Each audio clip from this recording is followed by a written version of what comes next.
Good morning, everyone. Are we on? Awesome. It's great to be here. Hasso, it's lovely to see you after all these years.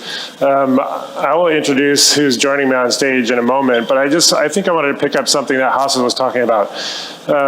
One thing that I think at the beginning of the Stanford D-School when we were talking is most people walked around Stanford not feeling creative because they couldn't draw. Like, we associated creativity with the arts as opposed to recognizing creativity is needed everywhere. And if you look around, everything is designed, from these tables to the traffic, how traffic moves, to the way cars move, to the interfaces of the computers, to how you set and serve a meal at home, to the way you have a conversation. Everything is designed. And something, I don't know what it is, in the last 100 years, somehow we allowed ourselves to tolerate poor design. We end up using things in our lives, whether they're our machines or our homes or things at the office, and they just don't work so well for us. And we've just come used to that. And I think with one of the things that happened in the early days of the Stanford D-School, and I think the thing that Hasso saw, was that this kind of way of thinking needs to be awakened in everyone, that everything that we do needs to be done thoughtfully, and it has to be done with the humans in mind, so that when we move through life, we can live a very rich and full life. And so it's about making the human element as important as the technology and business elements. And I'm really, really, really excited to be here. I'm an entrepreneur, never thought I'd work at a university. I ended up being a part of the Stanford D-School for a very long time. This is just magical to be a part of. This, as I understand, is the first building that was designed from the ground up with design thinking in mind. All the other D-Schools, design thinking existed, but we kind of retrofitted existing buildings. So I'm so excited here that you have something that was grown in the spirit of this way of moving. And for me, creativity is something that's innately very human. It's not something coming from the outside and imported. It has to come from the inside, and it has to be expressed uniquely here. And so I'm really, really excited to be here. So let me tell you a little bit about who we are and what the hope is. I think the goal was to talk a little bit about the origins of design thinking. You heard some of it. We represent here a little bit of a kind of a timeline from Stanford Design School to German Design School to African Design School. So we might want to start to tell some stories. Oh, look who we have here. We have Bernie. Hi, Bernie. Can you hear us? Okay. We'll ask you a question. We'll ask you a question in a minute. I just wanted to make sure you're there. Okay, beautiful. I'm here. Beautiful. Okay, so let me introduce who everyone is, and then a little bit about how we might go into the conversation. So Dr. Bernie Roth, who's been at Stanford since the 60s, he's the academic director at the Stanford D-School. I'm George, an entrepreneur, and I was one of the founders and longtime leader of the Stanford D-School. This is Uli Weinberg, who is one of the founding director and the current director of the Hasso Plattner Institute in the D-School in Potsdam in Germany. Dr. Claudia Nicolai, who's the academic director of the D-School in Germany. And you guys know Richard, who was here up just a few moments ago. Okay, so that's who we are. When we talk about the origins of design thinking, do we have slides?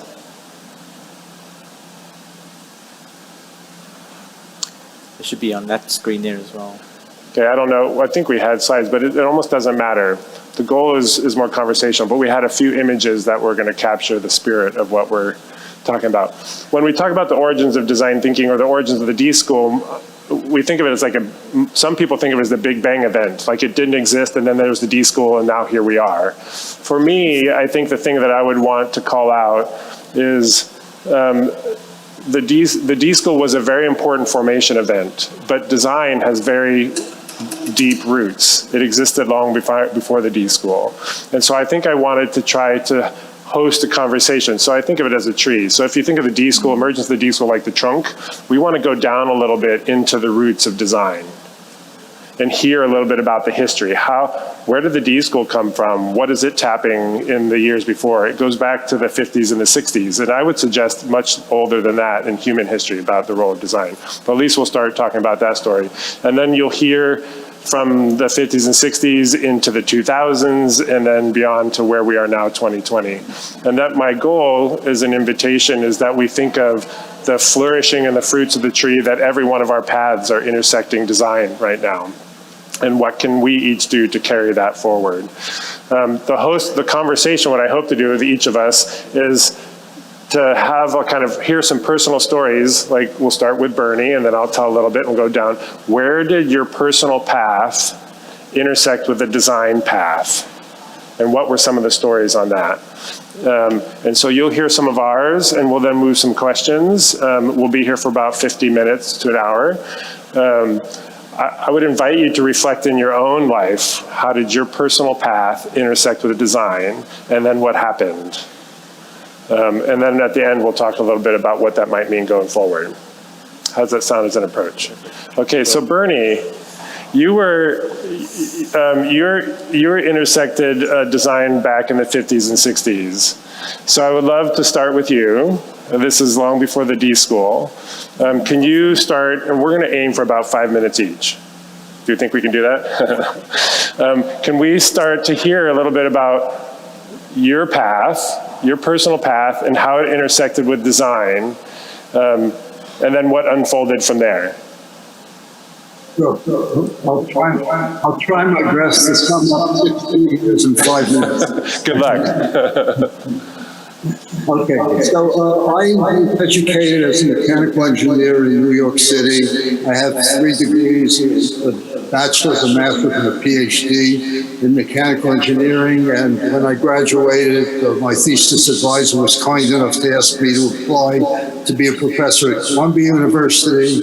But he suggested that I hedge my bets because there's this thing called inbreeding, and every once in a while it raises its ugly head and I wouldn't get the job. At any rate, so I did apply to Columbia, and I applied to other places also.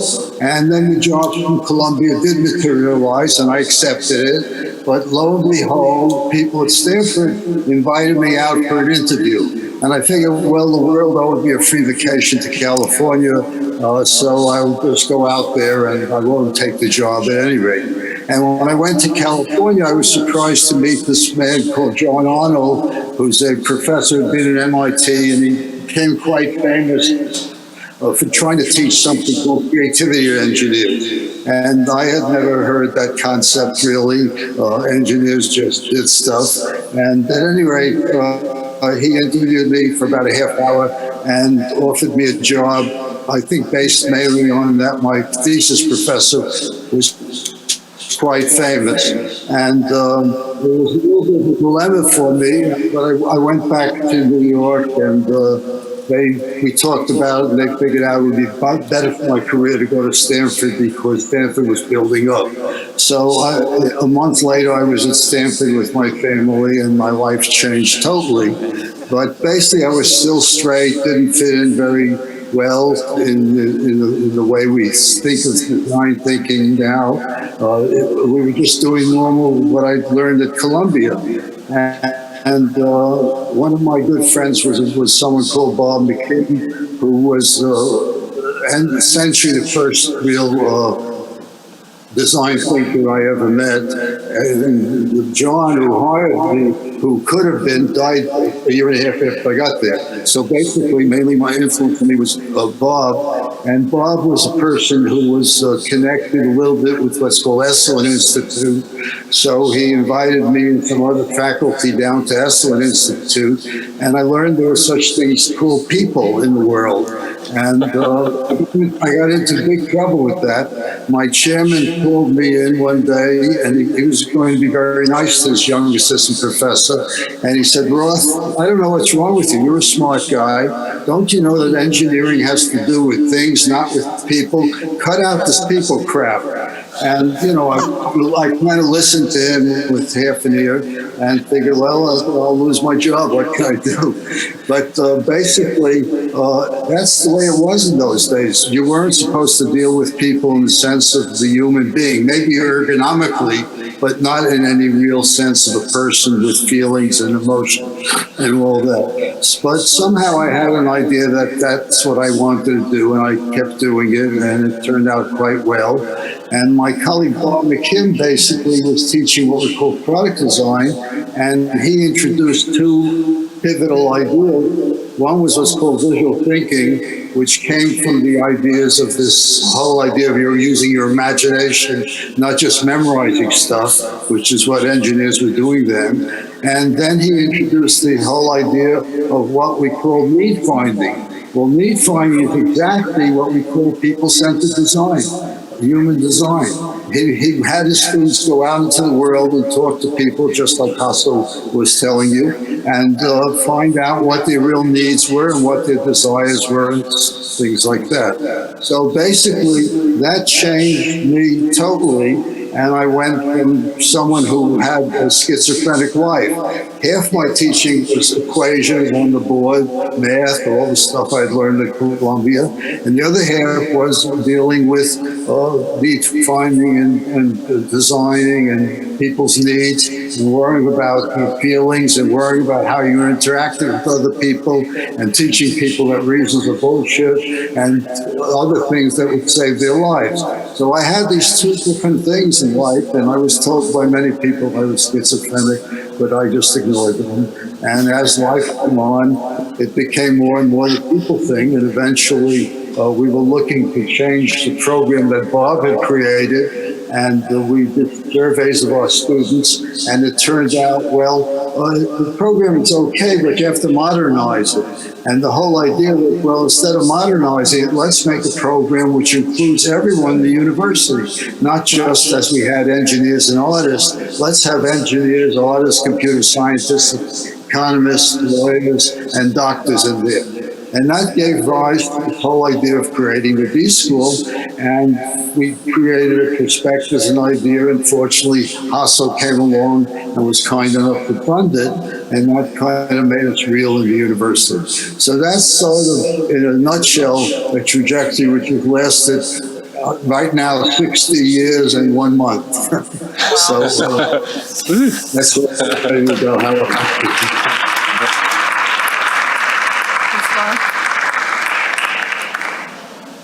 I love that, and I think you'll hear some of these stories that have a similar pattern. Bernie was supposed to go to Columbia and be a professor, and he was just recommended, he thought he was just taking a vacation in California, and then his whole life changed when he followed it.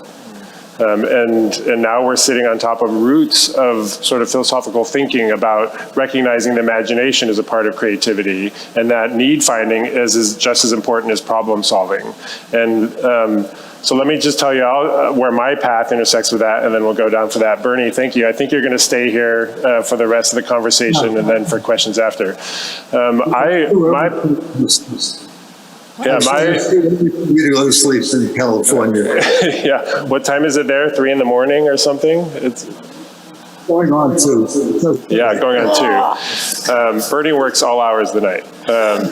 So neither of my parents finished college. I didn't know what university was. I somehow got into Stanford, and in my junior or senior year, you're talking about changing your mind in the last few years, I discovered the product design program that Bernie's talking about that had its origins in the 60s. And my mind was blown that there was this thing that you could be paid to do creative work. And so I made a decision at that time that I would leave and then come back and get my master's in that program, because that's not what I declared. And then sometimes later I realized you could design businesses. So I started companies in Silicon Valley. And then a number of years after that, I was sitting in venture capital after my second company completely failed. And that didn't have my heart. And I went back to Stanford to listen to a design lecture. And in that room was Bob McKim, that Bernie mentioned, David Kelly, who was one of Bob's students and one of my professors. Bernie was one of my professors. Matt Kahn, who was an art professor, and Rolf Faste, who was running the product design program. And this, as Bernie didn't mention, this was a tiny little program, been around for 40 years at that time, but it was a tiny little program hidden between the mechanical engineering department and the art department with about 14 students a year. That was it. And I remember leaving that talk as an entrepreneur feeling design could be something bigger at Stanford than this tiny little program, because this philosophy, many of the people who discovered it accidentally went on to change the world. And a lot of things that we use, whether they're the first mouse or the first laptop, came from this way of thinking. And I remember standing in the parking lot of the Stanford University thinking that design could be something bigger. And I had a friend who said, why in the world would you work at a university as an entrepreneur? You're not going to get anything done. But I couldn't say no to this kind of impulse in my heart. And then I crossed paths with David Kelly twice in the next week, and I hadn't seen him in 7 years. So we started talking, and as Bernie mentioned, these things were starting to be more pervasive in the world and went from designing products to innovation and how we innovate in everything.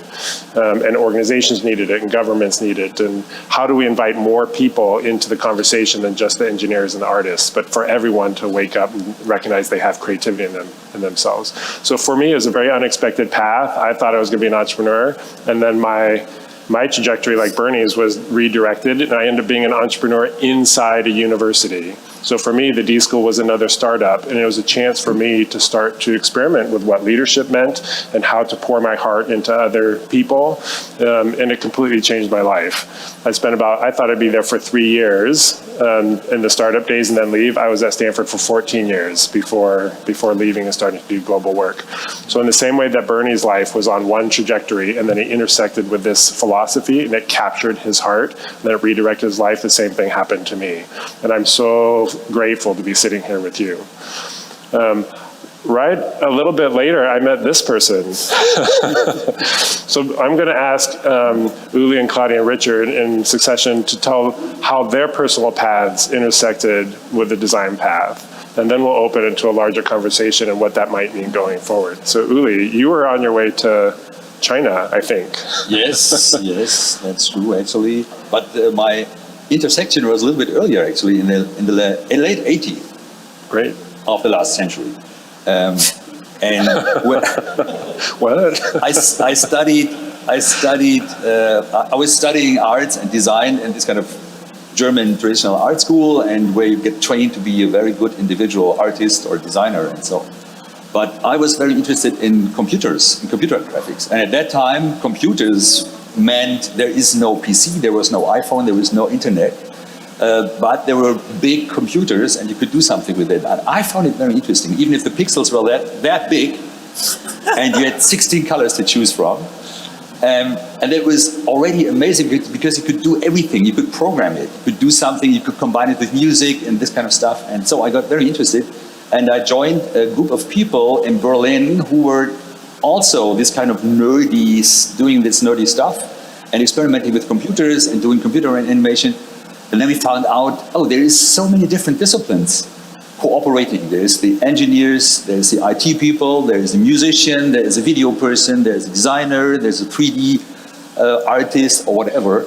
And we had to find ways to cooperate, to do something, to get something together, to come up with pieces, with art and with visualizations and with all kind of architectural stuff.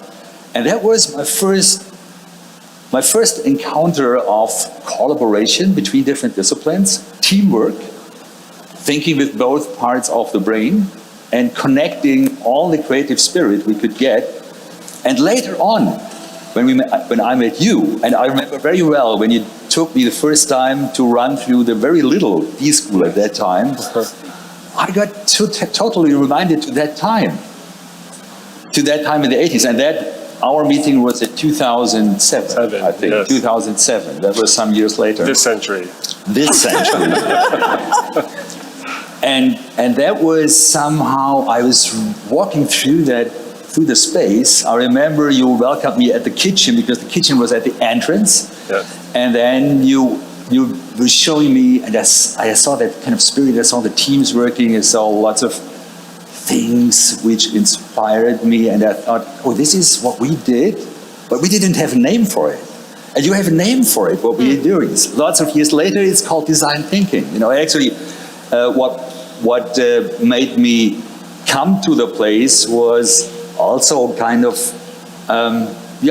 a disruption in my life, because I was planning to do a sabbatical in China. At that time, so I was an entrepreneur. I started into this computer animation, computer graphics, became one of the grandfathers of computer animation in Germany. And then I became a professor, and at that time I was a professor at the film school for computer animation. But that was a traditional film school, and all my colleagues were like analog filmmakers, and I was the only digital person. So actually they hated me. Because I was coming with that kind of pixels, and they had the celluloid, which was millions of colors, and I had just 16,000 or whatever, and I had to deal with that. And I was telling them, this is the future, and they were saying, oh, you're nuts, you know, this is crap, this is a kind of fashionable thing. Digitalization is some fashionable thing. So, and they hated me so much that they were saying after some years, I have to do a sabbatical, I have to do something off-site. And I took that sabbatical, the plan was done, I go to China, learn Chinese, go to Beijing at a grade school. And then I got a call from Christoph Meinl, from that person, who at that time was the director of the Hasso-Plattner Institute. And he was telling me, are you interested to run a D-school, a new thing which we are starting up? And actually Hasso had told me at one of the summer fests, 2 years before, he had told me about this kind of crazy professor thing at Stanford. And he told me that there's something like, I also want to do that in Germany here. And so when I got that call, it made me think for 2 days together with my wife. And then I was saying, this is the call, so I'll do that. And then I went to Stanford 2 weeks later, and then we met. Yes. That was the moment in time. So instead of going to east to China, I had to book the flight in the other direction, and that was the best decision I could take in my life. At that point of time, I didn't know. I didn't absolutely know. And if I look back now it's 15 years. You were at a 15-year celebration of the D-School in Potsdam. After 15 years, it feels a little bit like we have the kind of puberty, you know? I have a 14-year-old son who is not right now in puberty. Now we have the 15-year-old D-School, it's in puberty. And you have the 6-year-old D-School here. So it's kind of elementary class. But I can tell you something. Actually, I have to make you aware. Hasso was pointing on that also. Hasso is hopefully still around. I think he gets a tour. He was pointing on that because we are embedded in an IT institute. Yeah? And at the beginning, we were like an appendix, like a very colorful, nice appendix, which, yes, it is, yeah, we let them alive. So they're playing around with Post-it notes, but it's a little bit crazy, and it's not really serious science what they're doing, but we let them around. And more, and actually with the help of Christoph Meinl, it became an integral part of the whole institute of the HBI, a very important part. So lots of the professors were actually being part of our coaching team. But now there's a change in strategy after 15 years. So like with puberty kids, you know, the parents think of throwing them out of the house, you know, letting them grow somewhere else. And that is the moment in time now. We have a change also in the management next year. And the new managers, they are thinking, they are addressing things which Hasso was pointing on also. So that kind of crazy stuff which has grown so big, it might be a little bit scary for us because it got so much attraction, so much attention also from the outside world and from the industry, that we should rather concentrate on the technical stuff, on the engineering stuff. So be aware, same thing can happen here, but what I would wish to you, and I'm really, really so happy to be in that kind of building, which is a prototype. It is a prototype of the learning environment of the 21st century. And what my wish would be, when you are reaching puberty with your institution here, the whole UCT is infected by what you're doing. And it is not the way that they throw you out. No, this kind of spirit, this kind of mindset is growing into the whole university. So.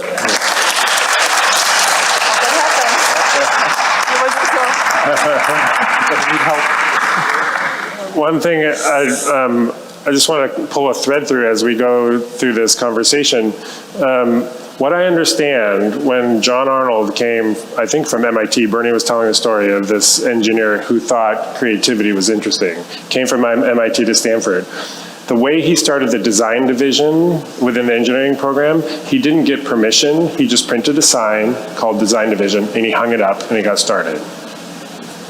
The way we started the D school at Stanford is we just called it the D school and got started. And we got in trouble at first by the leadership of the university telling us we couldn't call ourselves a school because we weren't a school. There were 7 schools at Stanford: the School of Business, the School of Law, the School of Medicine, the School of Education. And to call ourselves a school was misrepresenting it. So we just took the letters school out, put the 5 red circles down, so it didn't have it written, but we just kept calling it the D school. And what I'm hearing Uli saying is, like, he was in the early days of digital, the intersection of computers and film, and it was not considered legitimate at the time. And he had to follow his curiosity. So I think I just want to pull a thread through that these things come from like inner acts of daring. Each of you have something in you that you just can't help but bring alive. Don't be surprised if at first you receive some resistance. That's usually a sign you're onto something, because there's another part of our culture, for good reason, tries to hold on to the gains we made so we don't slip back. So you'll get some resistance. But even in the same days, like, where's the intersection of computers and films now? It's dominant.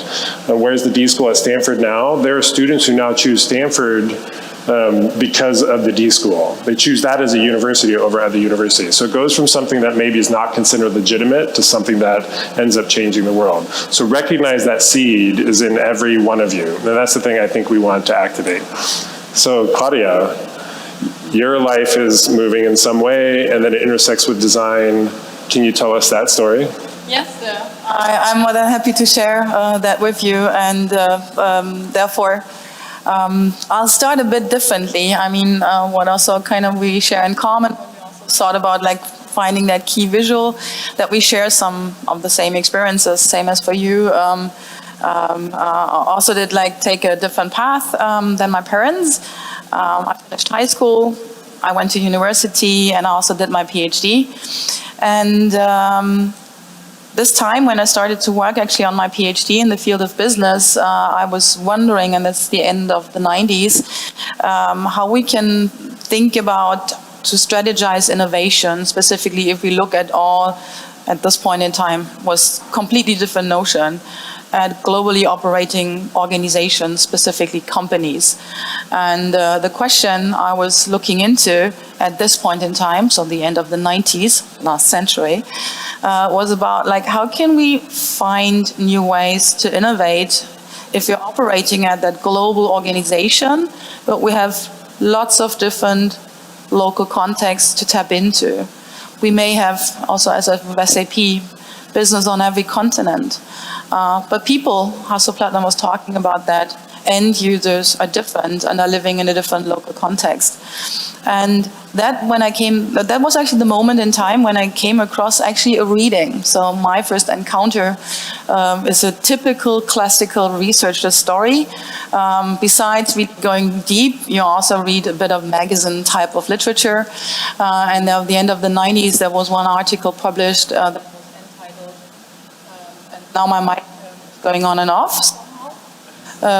Have it in the bag, so maybe if I sit straight, it works better. It was actually called, shall I take this one? Okay, the article actually was called Spark Innovation Through Empathic Design by Rayport. And that was something that kind of gave me the call. So I had a completely different call. So if you really want to innovate and create something new that's meaningful for people, don't try to adapt something that you already have. Try to build it bottom up. And that was kind of the spark moment also for my PhD. I shifted my topic a bit, and then I really tried to put my path and my foot into that arena. As you already may have worked out, 2000, there was none of the D.schools around. So my story into, I mean, if you think about a tree, there are also branches that don't survive. The leaves fall off whenever it's fall time and winter. So prior to having had the chance then to also join, I also got the call by this guy just a year into the school. We were experimenting at other academic institutions, and the first experiment I was also glad to run was bringing together business, School of Business, and the University of Design in order to work together. It was nice, and I really mean it, but there was one component that we actually figured out was missing, and that's engineering. You also need really the people within your team that know the tech stuff, that also know how tech will look in the future. So for me also what the change about design thinking is not just like trying to make it nice as the interface level, but also to think about how we're going to interact and use technology. So therefore then having had the chance to team up with Uli, who had a completely different background also in that combination, was really helpful. So that's a bit my story into design thinking, also with a couple of failed prototypes. Can share more about those in the break. But then also being lucky, and this is something I also want to highlight here, then to find a space in which everybody is allowed to grow into and to shape. So therefore, yeah, I'm looking forward also to see this whole tree growing. And maybe by the end of those 3 days, I hope that we no longer think about just one tree, but that we think about a forest. Beautiful. Wonderful. But just in case it doesn't work. What was it called? Sparking innovation through empathic design. This notion of there's two different types of advances. One is you adapt something you have, and there's integrity in that. The other one is often our barrier to coming up with something new is more to do with our own mindsets and our biases and assumptions. And to sort of find a way to shed those so we can look anew at the people we're serving or at our own context and to grow something from the inside out, I think is the invitation all the time as an entrepreneur or in this place. My wish is that this place is something that grows uniquely from within. And it expresses something new, and that D.schools around the world and innovators around the world can learn and learn from you guys as much as the other way around. Okay, so one more story, and then I would love to open up to questions. So Richard, so I've, like Bernie, come from the background of engineering, and his path intersected design as an entrepreneur. My path intersected design in film, intersected with design in business, intersected with design. You mentioned you've been working in design your whole life, and it intersected with design. Yeah. So I'm curious, how did that magically combine into design thinking? Tell us your story. Yeah. So yeah, my background also was engineering, and I fortunately got involved or had the opportunity to go and study design at an art and design college overseas, and spent most of my professional career in the product design industry here in South Africa and abroad. So I've been practicing design my whole life, studied it at a formal art and design college, and during that time got a bit frustrated with those that didn't really understand design and the value of it. And certainly, you know, when I was in business, struggling to, I guess, financially get companies to understand the true cost of design. So I went to business school to do some further studies to try and understand a little bit more about how the sort of the accountants and the lawyers think, and why they don't see maybe design in the way that I do. And it was actually at business school where I was introduced to the term design thinking, which really freaked me out because I'd studied it, I'd practiced it, and nobody had ever told me that what I was doing was this thing called design thinking. But what intrigued me is that this is how the world had packaged it. And ever since then, I've actually spent my life on the other side of the fence, passionate about showing people the true value of design, but in a language that they understand and in a way that they understand. And then drawn to the D.schools, which really talk about that, which is about bringing people through a facility like this or through an experience to show them that we all have the capacity to be creative. We all are need to be part of the creative process. My peers from the design industry feel really threatened, I think, in some ways, of design thinking, but my mantra is that design is too important to be left to the designers. We all need to be part of that. But we need to be taught how. As Hasso mentioned, we're still going to need the professional designers, the civil engineers to build the bridges, the architects to build the houses. We're still going to need those.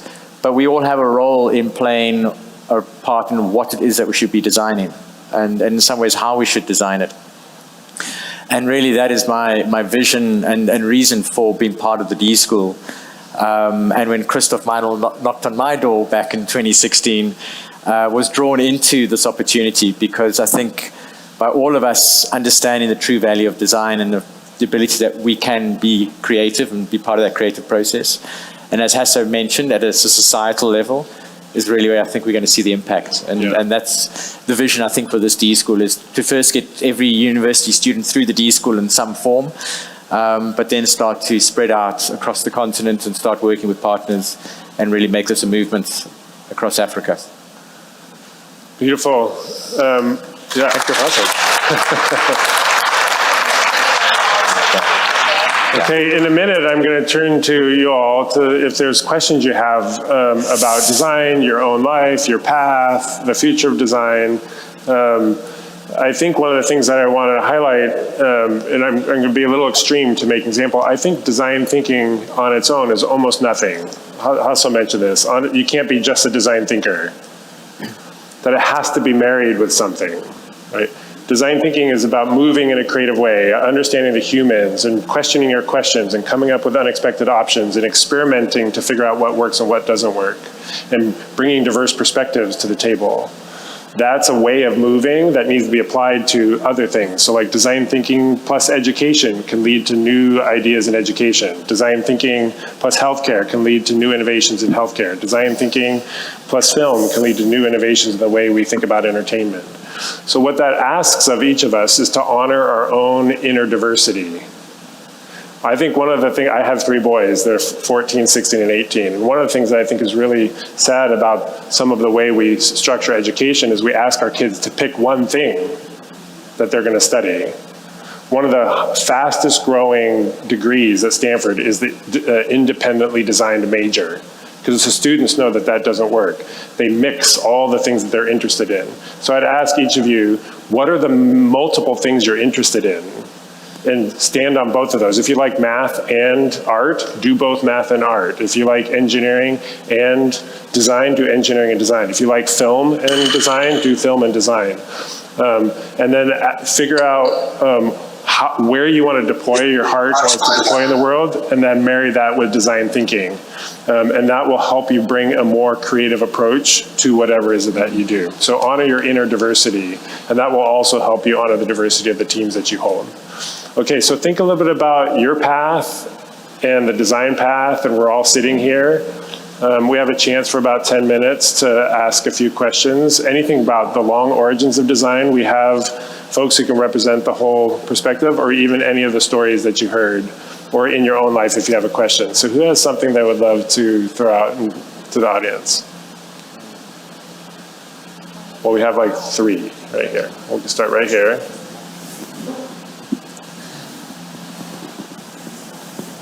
Thank you so much for your stories. Going back to the tree analogy, I just want to know from you, how would you say the design thinking process has changed over the course of your experience in your life?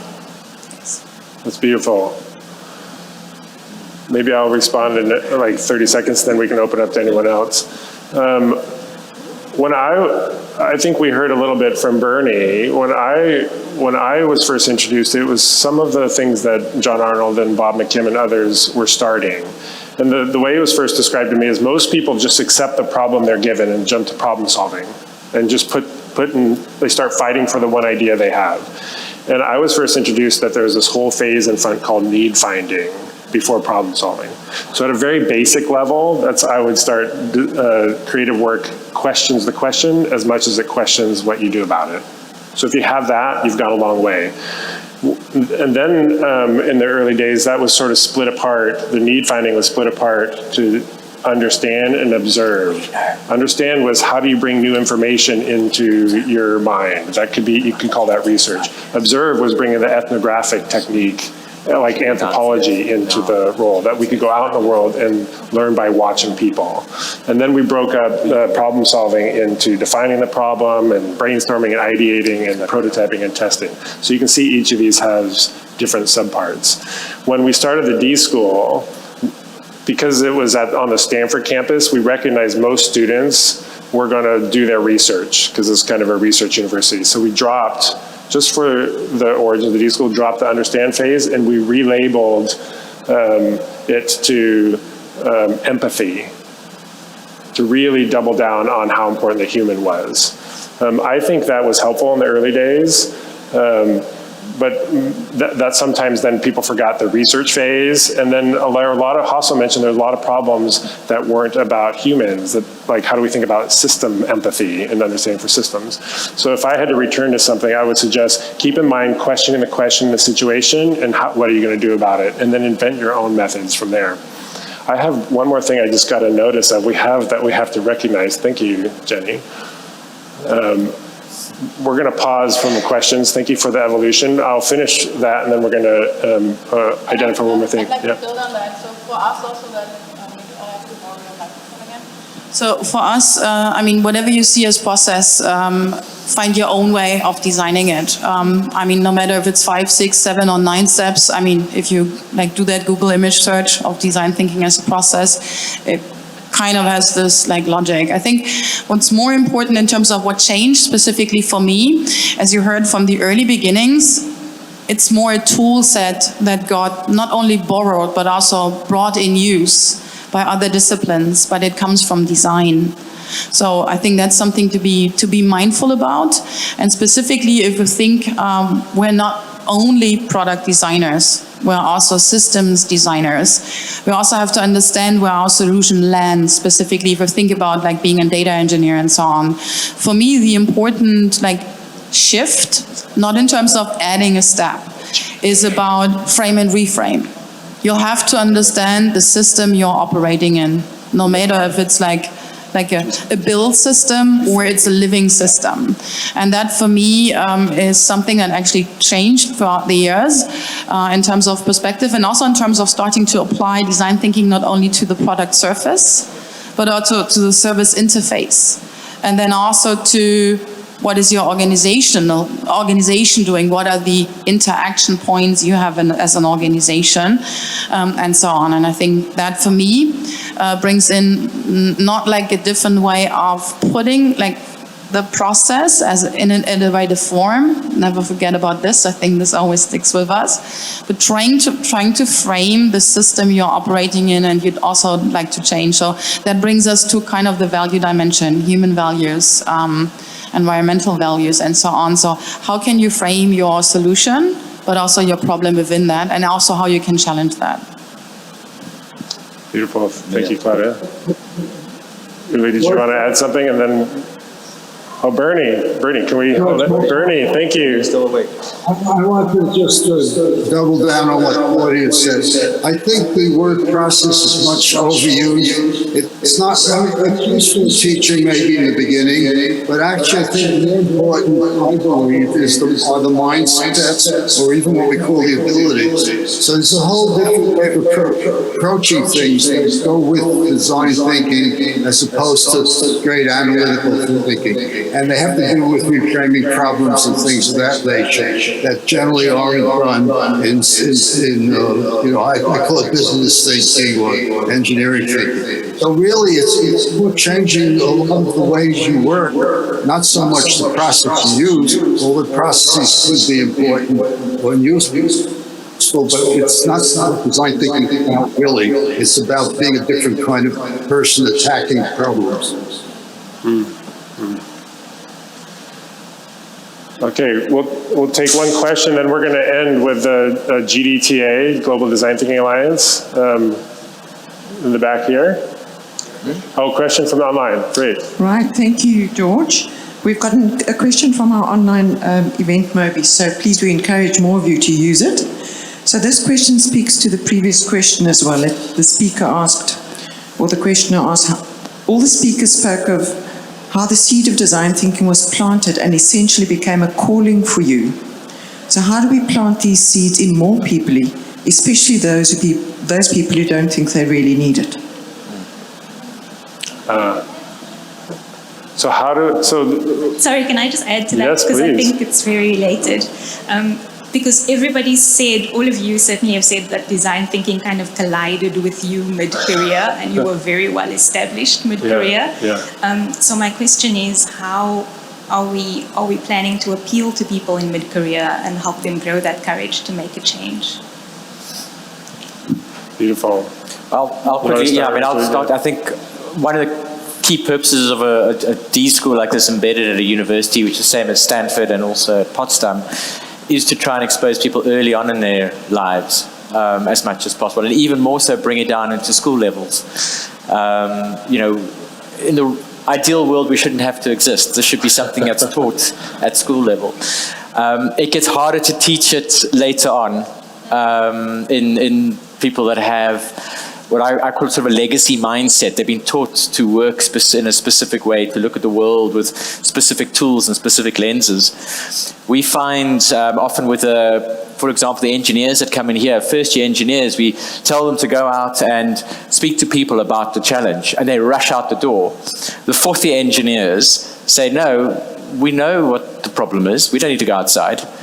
So just in 4 years of a student's mindset at a university level is this massive shift. So it's so important to bring this in early. I think it's a lot easier to shift the thinking. And through schools of design thinking here and also across the world, Uli will talk about the Global Design Thinking Alliance, is really to start it into get it in as young as possible.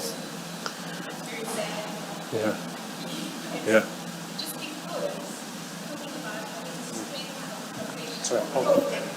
Sorry, Richard, thank you, but I think that's copping out a little bit. Just because if you're looking for people who have the strength and the experience of a profession, but know that something's not working, you're not going to find that in your students who are currently enrolled. You're going to find that in people who are questioning and wanting to change things and trying to figure out the way to do that almost. Yeah.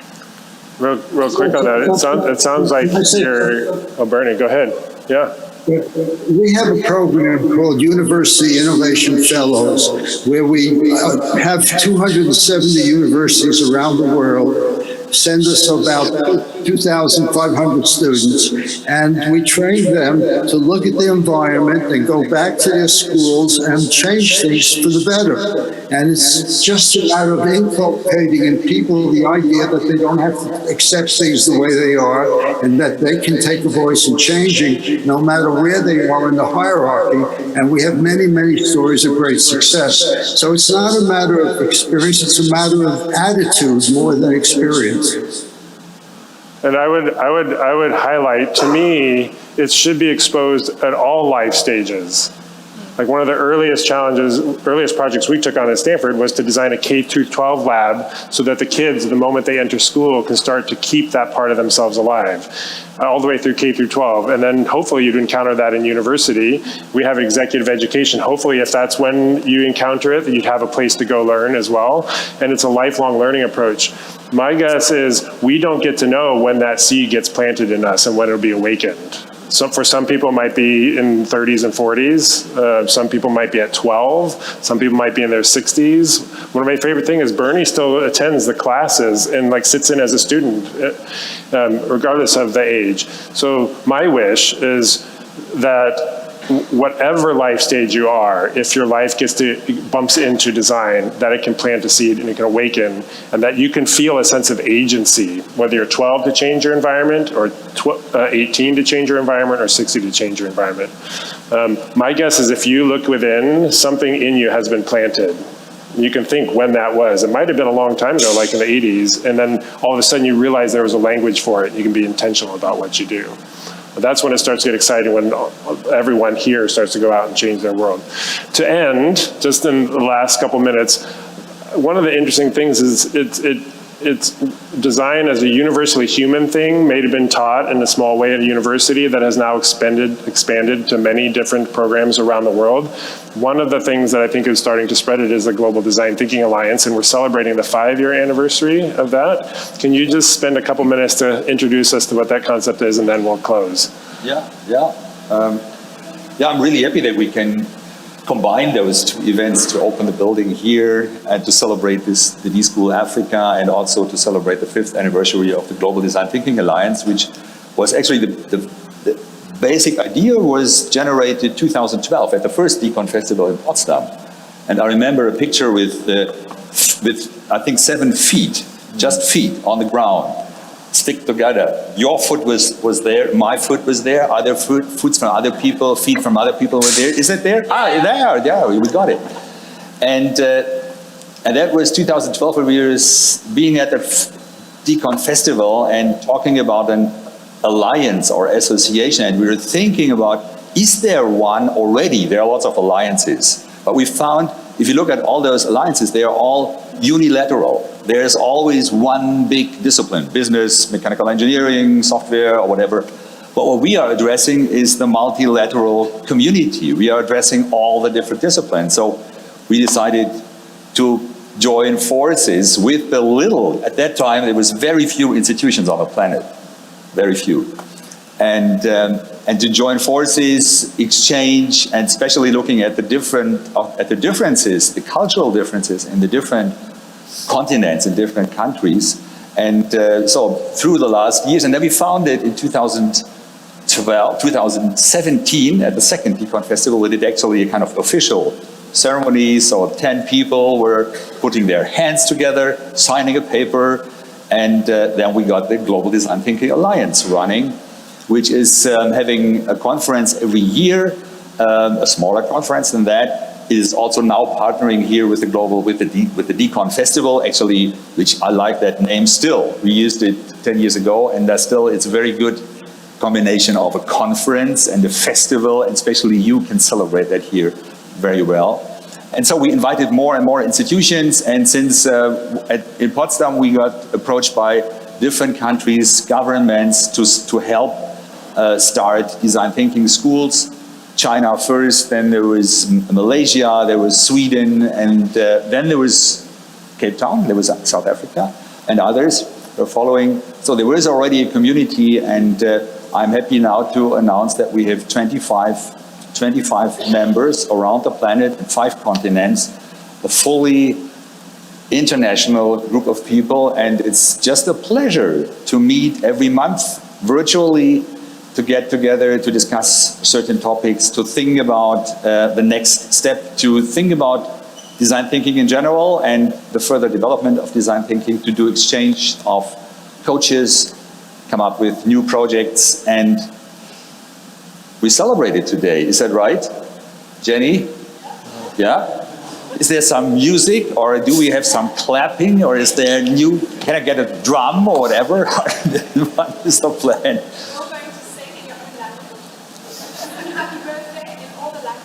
In all the languages. Yauki. Do we do this now? Okay. So, yeah, there is, I think downstairs here, there's a booth, also a little booth and a little lounge area where you can meet not only the Global Design Thinking Alliance, but also the other networks which are there, because there is Design at Business Network, there's a Sugar Network, and it's all addressing multilateral approaches. And maybe one last sentence regarding that building, and also building on what you were saying before here. So why am I so positive that we need these kind of institutions? And why I'm talking about a prototype for the learning environment of the 21st century? This is because all the learning environments we are sending our kids in today, the schools and universities, are built with models from the past or previous to past century. They are pre-digital. They are built in a way where we were still thinking that teachers have to teach stupid people. You know? And there is a large, powerful institution which knows everything, and there are the stupid people joining that. Our approach is, and that is very important, that is one of the biggest learnings I had through the past 15 years, to change perspective. We put the learner in the focus, and we ask the learner how a university should look like. And I was sitting next to a person who just had joined a course, he disappeared. 6 weeks ago here, a student from UCT, and I asked him, what do you like more, a lecture hall or this kind of environment? For sure, his answer was, this is it. You know, he was really intrigued. He should be around somewhere. And this is what all kids around the planet should really experience from very early on as young kids in school, this kind of learning environment, because that is really inspiring all of the people, and that is really opening up the mind. We need way more, and this is why I'm so happy to celebrate the GDTA, the Global Design Thinking Alliance, and on Friday, we celebrate also the Global Design Thinking Challenge, which is the challenge how to bring design thinking to schools, to younger kids. So that is from my side. Beautiful.